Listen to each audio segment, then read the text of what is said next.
કોઈ ધર્મસ્થાન નથી. આ એમનો જીવન મંત્ર છે. હવે આપણે જોઈએ કે આપણને કેવી રીતે લાગે વળગે છે. તો સાહેબ, નિશાળ એટલે આપણી શાળા, આપણી બીડી હાઈસ્કૂલ અથવા તો પ્રત્યેકની પોતપોતાની સ્કૂલ, અને વિશાળ એટલે આ જઈ શકાતું નથી. અને ત્રીજું એ ધર્મસ્થાન છે. તો ધર્મસ્થાન એટલે શું? આપણે ધર્મ વિશે શું જાણીએ છીએ? તો એમણે સુંદર સમજાવ્યું છે કે ધર્મ એટલે જ્યાં તમને જ્ઞાન મળે, જ્યાં તમારું ચારિત્રનું ઘડતર થાય, અને જ્યાં તમને દર્શન મળે. જ્ઞાન વિશે તો આપણે સમજીએ છીએ કે આપણને સમજાવે છે.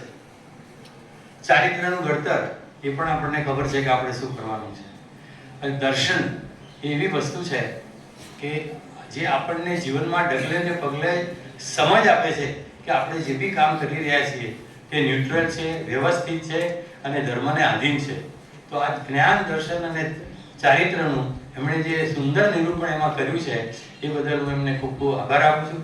અને આપણી સાથે રાખીએ તો આપણી શાળા, જ્યાં આપણું ઘડતર શરૂઆતના 10 થી 12 વર્ષ ભણવામાં થાય છે, ત્યાં આપણું ચારિત્ર ઘડતર, જ્ઞાન દર્શન અને જ્ઞાન દર્શન ત્રણેયનું ઘડતર અહીંયા આગળ થયું છે. તો એવી આપણી બીડી હાઈસ્કૂલને હું સત્સાત પ્રણામ કરું છું. મિત્રો, જ્યાં આગળ આપણું આટલું સરસ ચારિત્રનું ઘડતર થયું હોય, આપણું